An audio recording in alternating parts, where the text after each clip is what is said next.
fuɗɗorgolam ko bismade haalde 13e édition ziyara ceerno Mansour Baro waɗama e diwanu Mbour kono noon almuɓe immima e banggue foof e nder Sénégal saabu neɗɗo mawɗo oɗo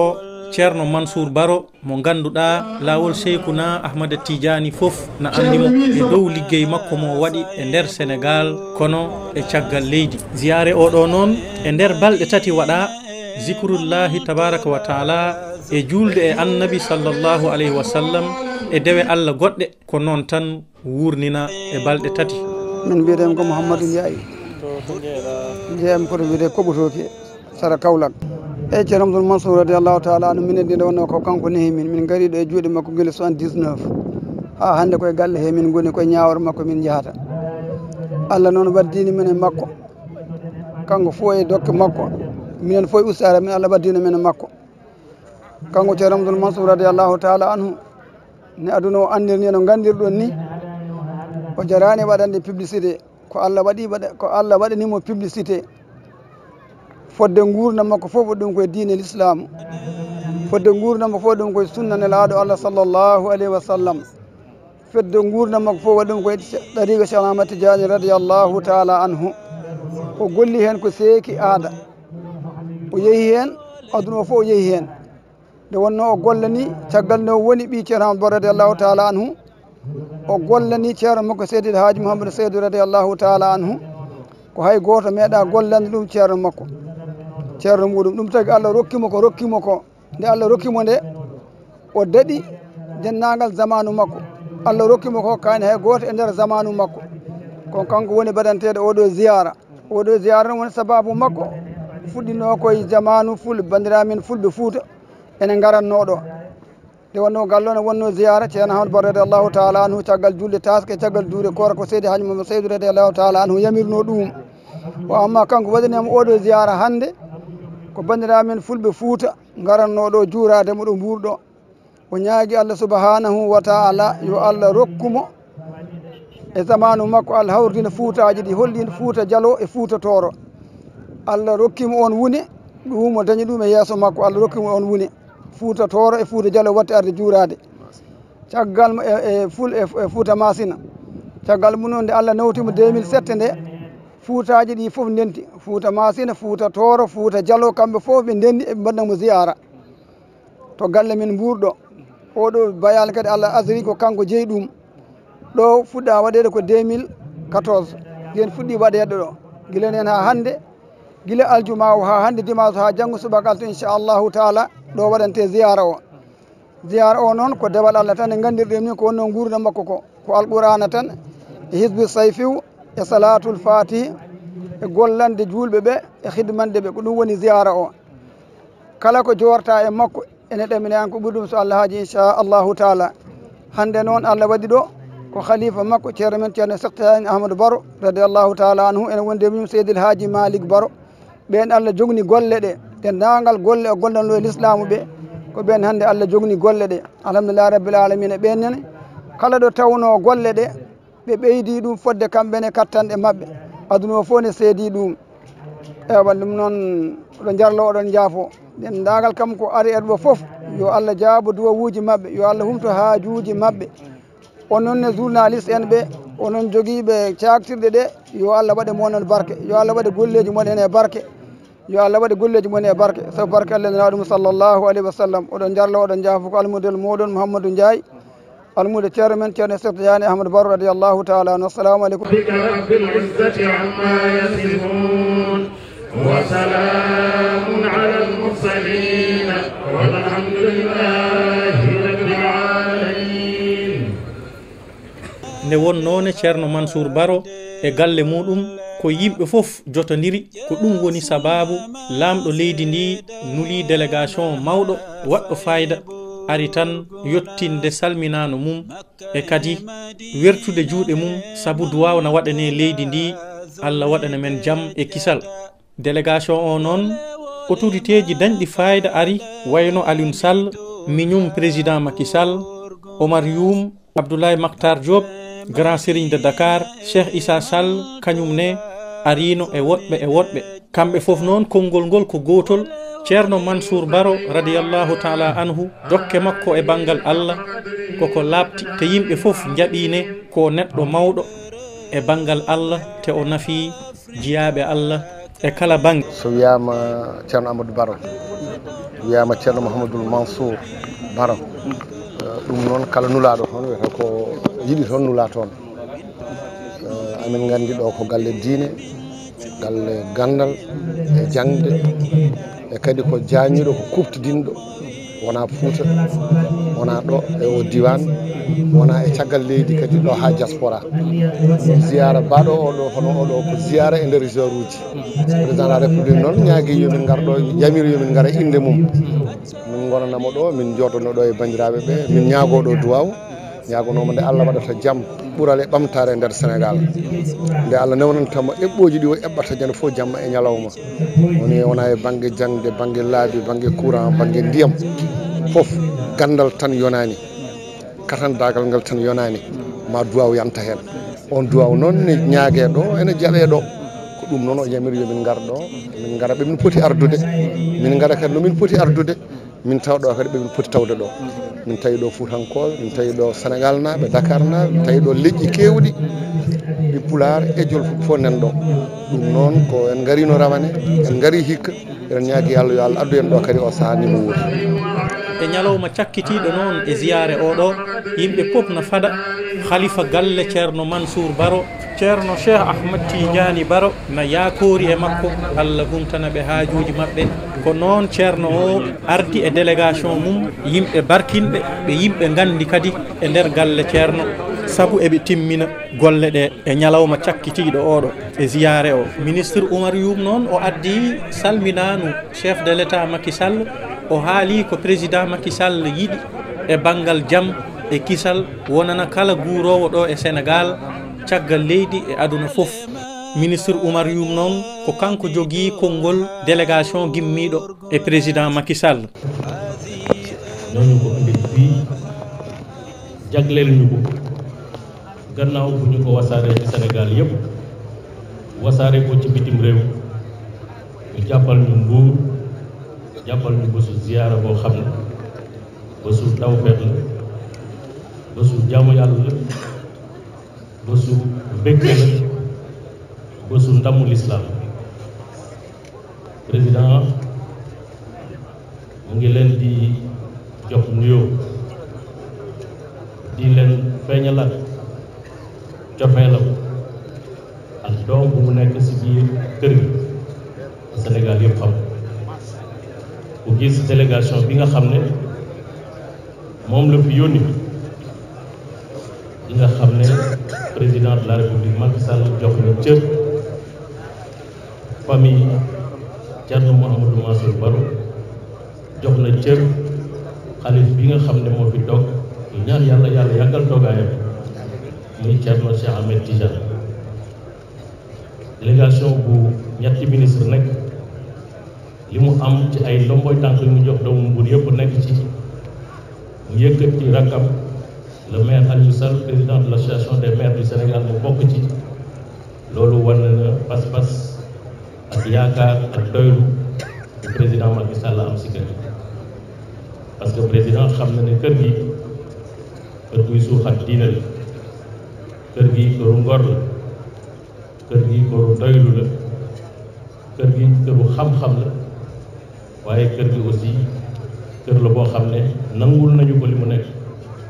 def ko wayu di ko jàppale di ko ñaanal moo tax mu indi fi délégation bu toll ñu ngi leen di ndokkale bu baax Thierno Cheikh Ahmed Tidiane yow ak sa njaboot di nga nekkal fii. rabbil izzati amma yasifun wa salamun ala al mursalin. caggal ɗum noon galle ceerno Mansour Baro ɓe jaabima hollirde tan ne ɓe jaɓi ziyare maɓɓe te kadi ɓe jii darde maɓɓe e ziyare o haydara mankani. e ceerno en mbi alhamdulillahi rabbil alamin ono ceerno men ceerno Sayidi Ahmad Baro e lomtade hen ceerno sunu sëriñ ceerno Sayidi Ahmad Baro ci wuutu ceerno ak ci ndigalu ceerno o wi alhamdulillahi rabbil alamin nee na alhamdulillahi rabbil alamin alhamdulillahi rabbil alamin alhamdulillahi rabbil alamin wa sallallahu wa sallama ala rasulillahi sallallahu alayhi wa sallama wa radiyallahu an shaykhina Tijani radiyallahu ta'ala anhu wa kaafati khulafaihi wa muqaddamihi o wi refti hen noon omo wiyen enen fof assalamu aleykum wa rahmatullahi ta'ala wa barakatuhu wa aleykum assalam wa rahmatullahi ta'ala wa barakatuhu o wi e konngol ceerno nena ci kaddu ceerno e konngol ceerno men ceerno Haj Malik ak ci kaddu sunu sëriñ ceerno Haj Malik Baro ko kamɓe ñamirimo yo haal e konngudi maɓɓe ñoom ñoo ko jox ndigal na wax ci seeni làmmiñ ak ci seeni kaddu o wi omo wiya caggal nde wiyata wonde o nani konngol maɓɓe ngol nee na mu ngi wax ginnaaw bu mu ne dégg na seen ndigal get dégg na seeni kaddu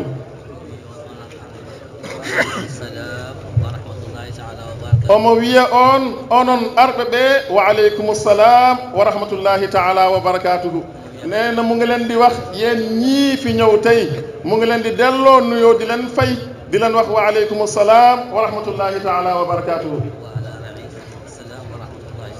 o wi omo wiyene kadi e président mon nulɗo on hannde o omo wiya kanko ne murtamo salminandu omo wiya wa aleykum salam wa rahmatullahi taala wa barakatuhu mu ngi fayyi tamit seen président de la république El Hadj Macky Sall mi nga xam ne moo leen yebal tey fii ci bés bi mu ngi koy delloo nuyoo di ko fay di ko wax moom i tamit wa aleykum salaam wa rahmatullahi taala wa barakatuhu o wi e denndaangal gouvernement makko o fof moom ak mboolem gouvernement bi yëpp e wi alhamdulillahi rabbil alamin nee na sant ñeel na yàlla o wi so en gasni salmitaade ɓe walla salminde ɓe eɗen calminana kadi mawɓe arduɓe maɓɓe ɓe fof nee na ginnaaw nag bu ñu noppee ci fay leen ci delloo leen nuyoo ñu ngi nuyoo ñuy yi tamit mboolem mag walla kilifa yi nga xam ne ñëw nañ fi tey ci bis bi o wi ceerno wi on wonde on jaaraama yo Allah yoɓon moƴƴere nee na ceerno wax na leen ne leen jaajëf jërë ngeen jëf yàlla na leen yàlla fay yiw o wi sabu nulaaɓe ɓe gooto hen tan ene waawnoo yonde kono on ngarii haa heewi nee na ndax yéen ñi nga xam ne yéen lañ fi yebal ngeen ñëw kenn ci yéen rek mënoon naa doy sëkk nag mot sëkk nag waaye nag ñëw ngeen be toll ni ngeen toll tey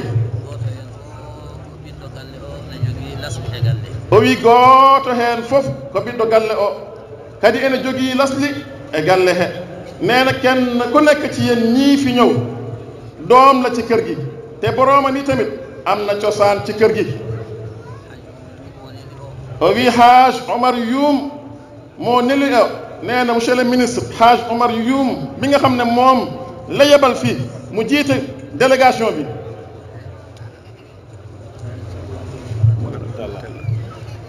et ministre Mamadou Talla ak ministre Mamadou Talla moo neli o bi mu yebal fii et Abdou Karim Sall moo neli ɗo o ak Abdou Karim Sall mi nga xam ne yónni na ko fi et monsieur le maire monsieur Alioune Sall e kadi rewɓe makko ɓe fof nee na ak monsieur le maire monsieur Alioune Sall ak mboolem ñu mu àndal yépp et monsieur le ministre Serigne Gueye Diop ak monsieur le ministre Serigne Gueye Diop yi tamit o wi gooto e maɓɓe fof ene jogii haqqi e galle he nee na kenn ku nekk ci ñoom am na àq ci kër gi o wi wadde noon ceerno en beltiima moo tax ñoom ceerno bég nañu kontaan nañu ɓe beltima e nelal ngal ɓe beltima ne kadi eɓe ɓe neli ɓe neena beg nañu lool te kontaan nañu ci yóbbante bi nga xam ne yóbbante nañ leen ko mooy yónnante bi te beg na lool ci ñi nga xam ne ñoom lañ fi yónni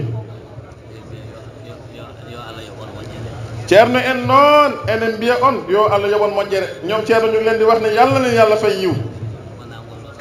wona ngol ɗo tan fuɗɗi neena dubi yoon rek ngeen ko tàmbali kala ko kewi ɗo e galle he lépp lu xew fii ci kër gi no wayi fof ak num munti bindoo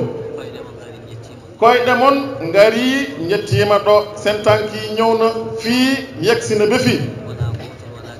wona gootol wona ɗiɗi wona tati neena du benn du ñaar du ñett o wi ko mbaɗonno ɗon gila e gurdam ceerno radiyallahu taala anhu oɗon mbaɗa ɗum haa jooni neena lépp lu ngeen doon def ci kër gi dalee ko ci ceerno radiyallahu taala anhu bu muy dund ba tey yéen a ngi koy def oɗon ngara oɗon ƴeewtoo saa su ne di ngeen di ñëw te di ngeen ñëw di nemmeeku si yi tamit kër gi o wii ngool tingol e ngool battorgol minen ne men tinani on ɗum min beltimane hen kadi neena boobu yëg-yëg ak boobu yëg bi nga xam ne am ngeen ko ci ñun loolu yëgal nañ leen ko te kontaan nañ ci te bëgg nañ ci o wi emin ñaagonoon Allah noon yo Allah won ballo ñu ngi leen di ñaanalal yàlla na leen yàlla dimbale ko Allah resndi on ko ne yo Allah wallu on heen nee na lu leen yàlla dénk li loolu yi tamit mu ngi ñaan yàlla subhanahu wa taala yàlla dimbale leen ci mu dimbale ci njiitu réew mi ci ni ko monsieur le ministre waxee ci deuxième mandat bi lépp lu mu sumb mboolem projet yi nga xam ne sumb na ko ngir réew mi ngir développement réew mi ngir jullit ñi lépp yàlla na ko yàlla mottali yoo Allah yettin ɗum e dow jàmm yàlla na ko yàlla yeggale yàlla mottali lépp ci kaw jàmm taw enen fof eɗen tawa fekk ñun ñëpp ñu fekke ko yoo Allah ɓeydu leydi ndi ɓeydane kadi ɓesngu leydi ndi yàlla na yàlla yokk réew mi yokk yi tamit njabooti réew mi yoo Allah ɓeydan leydi ndi yaajeende yal na yàlla yokkal réew mi koom-koom وقد كان أقدم إليك بين يدي ذلك كله khalifa galle ceerno mansour baro o ƴetti konngol o hollirine wona wondene wonko ɓeydata hen walla haala ka timmani ko weltade tan e yettude Allah sabu tan ko wawa wasde ma waɗe tan e ceerno wi ceerno Seydi Ahmad a jarama an e bamma ceerno Haj Malik neena ceerno Seydi Ahmad jërëjëf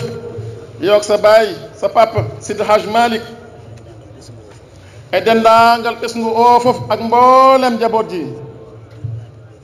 e julɓe arɓe ɓe fof ak mboolem julliti ñëw yëpp ceerno wi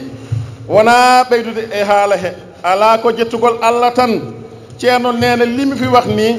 ndu yokk ci kaddu yi de waaye sant yàlla kese la o wi sabu yimɓe ɗiɗo ngala ɗo ko gooto tan woni ɗo neena ndax ñaari nit nekkuñu fi fii kenn rek moo fi nekk o wi ne wonnoo jettugol Allah noon yonata neena sant yàlla nag du doy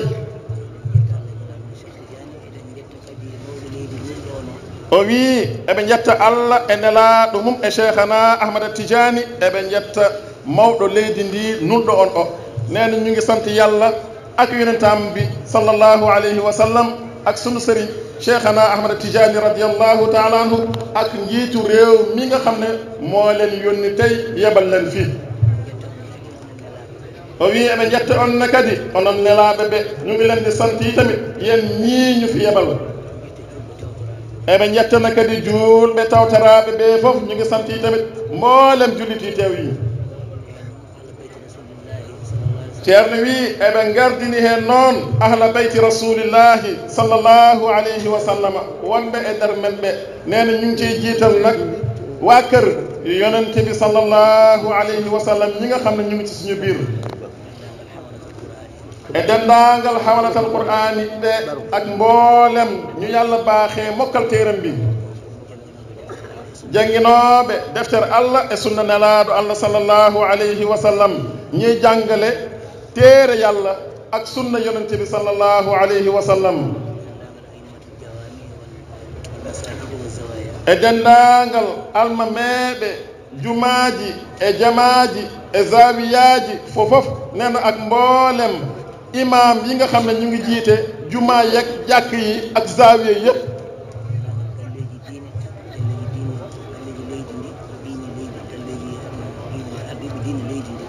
e denndaangal galleeji ardiiɓe diine leydi ndi tawaaɓe ɗo ɓe fof ak mboolem këri njiitu diine yi fii ci biir réew mi yépp kamɓe fof eɓe tawa ɗo hannde nena ñoom ñépp ñu ngi teew fii o wi enen Sénégal ko noon Allah waɗani en nena ñun Sénégal lii lañu yàlla defal enen fof njiidi yumma e baaba ñépp a bokk ndey ak baay galleeji seeranɓe ɗi fof ko galle gooto nena mboolem kër sëriñ si yépp benn kër la almubɓe maɓɓe ɓe fof na kadi ko neɗɗo gooto nena seeni mboolem taalibe yépp tamit benn nit la kala hen gooto mo jiiɗa a yi heddiɓe ɓe fof nena képp koo gis ci ñoom rek gis nga ñu des ñépp o wi ɗum waɗi ɗum ko neema mo Allah waɗani Sénégal nena loolu xéewal la bu yàlla defal Sénégal yo Allah waɗan noon kedde leyɗeele taariiɗe Sénégal fof yàlla yàlla defal noonu mboolem réew yi wër Sénégal yépp denndaangal leyɗeele julɓe fof ak mboolem réew jullit yi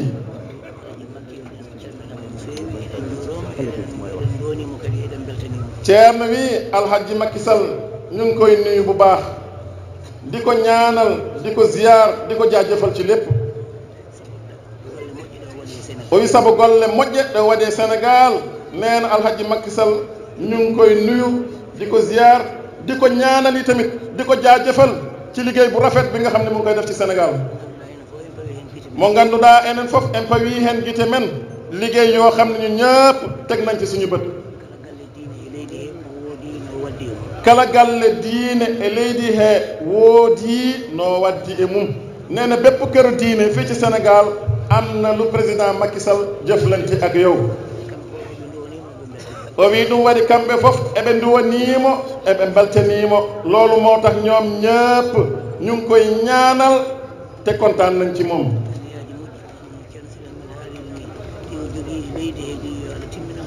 o wi anniyaaji moƴƴi no ceerno Seydi Ahmad wiiri ni anniyaaji moƴƴi ɗi o joganii leydi ndi yo Allah timminan mo ɗum nee na yéena wi rafet yi nga xam ne am na ko ci réew mi nu ko ceerno Seydi Ahmad waxee léegi yàlla ko yàlla mottalil Allah wadde heen kawral yàlla boole ci tamit juboo e nanondiral ak déggoo waɗa ɓerde ɗe fof ɓernde wootere mu boole xol yépp tappe leen ñu nekk benn xol o wi enen fof jiɗɗen tan ko yo Sénégal ɓamto yo Sénégal yaaru yeeso nee na ñun ñëpp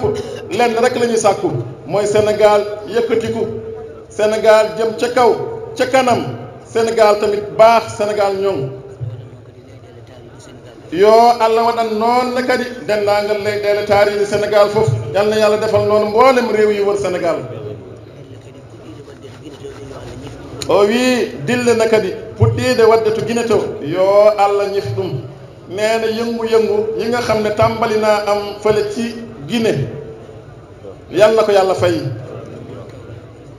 lomtina kawral e beldal yàlla wuutalal foofu juboo ak déggu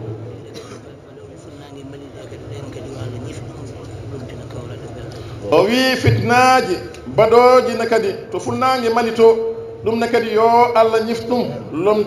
lomtina heen kawral e beldal nee na fitna yi nga xam ne mu ngi am ci penku Mali nee na fitna yooyu tam yàlla na ko yàlla fay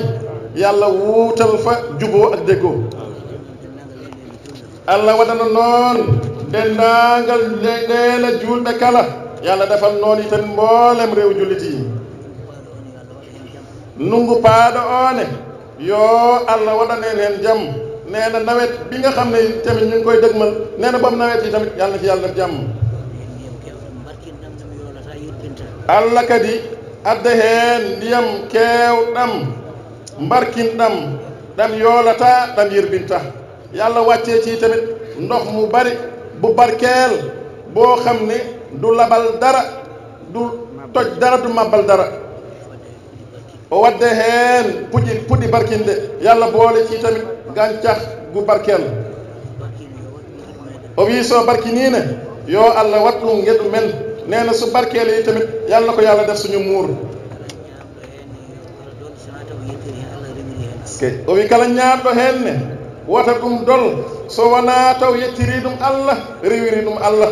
nee na képp ku ci lekk yi tamit loolu bu mu rees mukk lu dul fekk boroomam sante na loolu yàlla te jaamu na ci yàlla yi tamit ceerno wi so Allah nawtii on eɓe calmina alhaji Macky Sall eɓe calmina mon moƴƴi eɓe calmina denndaangal gouvernement makko o fof nee na su leen yàlla delloo ngeen ne monsieur le président Macky Sall nee nañ koy nuyu di nuyu mboolem gouvernement bi yëpp ñëpp ñu ngi leen di nuyu kamɓe fofof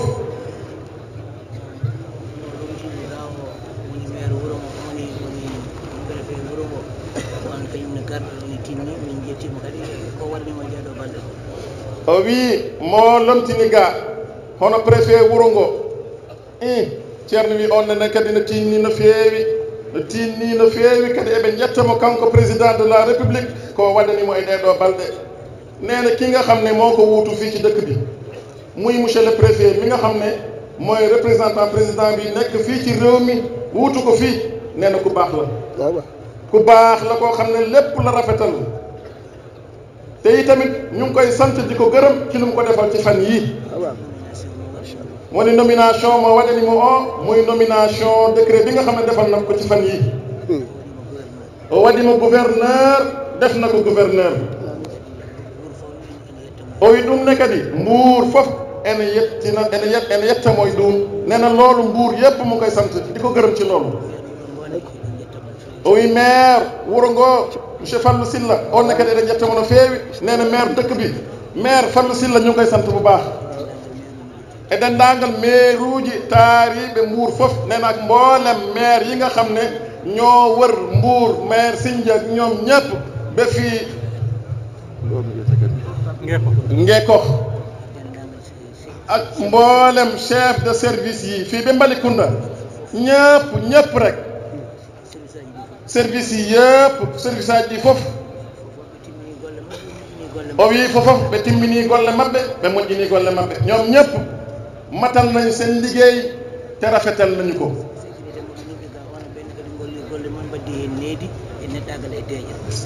o wi sécurité mo nelɗon ɗo ne kadi ɓenne kadi timmini golle mumen moƴƴini ɗum ɓe mbaddi hen needi e deejre e teddungal nee na sécurité bi ngeen xam ne moom ngeen yebal fii ñu ñëw fii ñoom tamit mottal nañ seen liggéey ba mu mat sëkk rafetal nañu ko te mu ànd nag ak yar ak teggin ak xorma o wi ko hono noon Senelec ko hono noon ne kadi SDE e service aji ɗi fof nee na noonu lay tamit Senelec ñi nga xam ne ñoom ñoo ñu yoral lumière bi ak SDE ñi nga xam ne ñoo ñu yoral ndox mi nee na ñoom ñëpp kañume santé o fof ak mboolem service de santé ak croix rouge ñoom ñëpp fofof tan nee na mboolem service yi rek o wi kala mo inde mum haalaaka koko yejjita tan ko jejji tan nee na képp koo xam ne turam waxuñu ko fi loolu xanaa fàtte rek la ko bani aadama way noon doomu aadama moo bindoo noonu kono golle mum jiyaama peewi moƴƴi waaye gis nañu seeni jëf te seeni jëf rafet na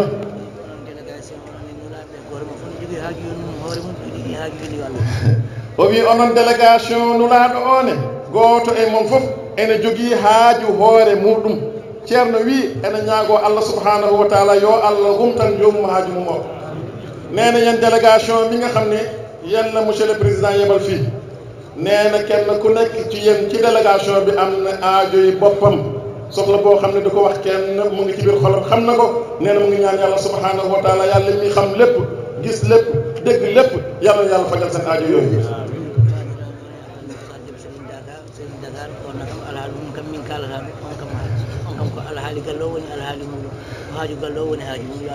o wi baadiraɗo one hono Serigne Dakar hono Alhaji Abdoullahi Mouhtar Diop o wi on kam ɓe kalata haala mum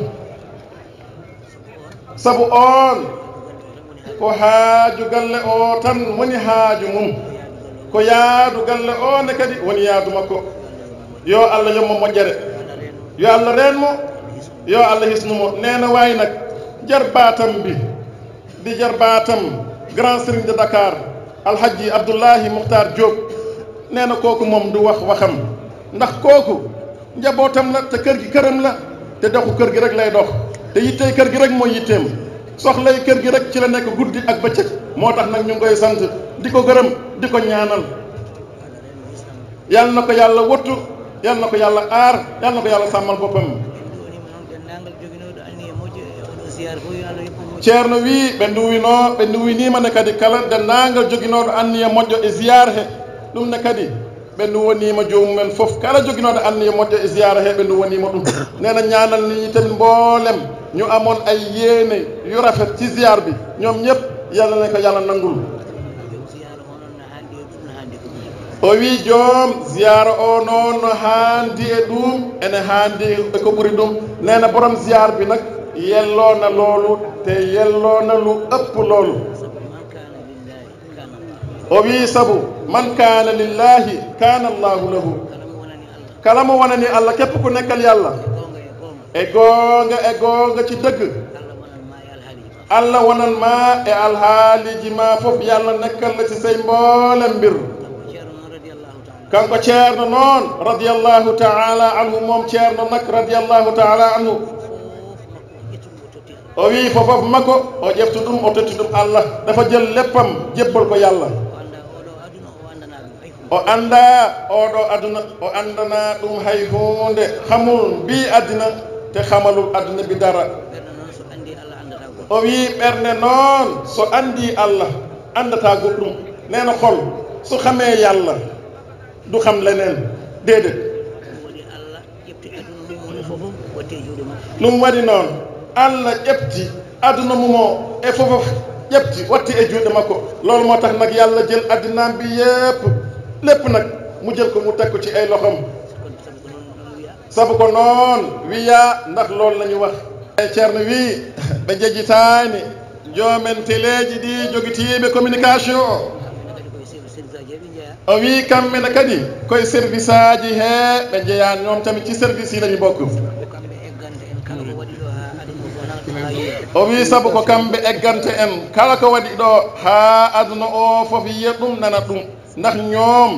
ñoo ñuy jëlal lépp lu fi xew ñu jël ko nag tasaare ko ci àddina bi yëpp ba ñëpp mën cee jot ñëpp mën koo dégg ñëpp mën koo gis o wi gila ziyara o fuɗɗi haa jooni ko ɗo tan ɓe ngoni nene ziyar bi bu mu tàmbalee ba léegi ñëpp fii lañ nekk yo allah yoɓɓe moƴƴere yàlla leen yàlla fay yiw ñoom tamit o wi noɓe kumtiri oɗo haaju l'islam ni kamɓene yo allah humtanɓe haajuji maɓɓe nena no ñu faje aajoyi l'islam mbi ni yalla leen yàlla fajal ñoom tamit seen mboolem aajo ñoom mboolem télé yak mboolem cellule de communication yëpp allah jaarama on jaarama ñu ngi leen di jaajëfal yéen ñëpp ina firta tan ne o weltima o duwima kono kadi o noddi almuɓe ɓe fof e kala julɗo yoɓe pawo e siratal mustaqim ziyare oɗo noon yimɓe fof beltima hen fuɗɗirima e bisimillahi rahmani rahim gasiri e alhamdulillahi rabbil alamin duwawuji mbaɗama ceerno weltima yaadi e almuɓe mum tarika cheikhna ahmad tidiani kadi weltima e dow ziyare oɗo mbaɗanaɗo neɗɗo allah towɗo e lawol cheikhuna ahmad tidiani on woni ceerno Mansour Baro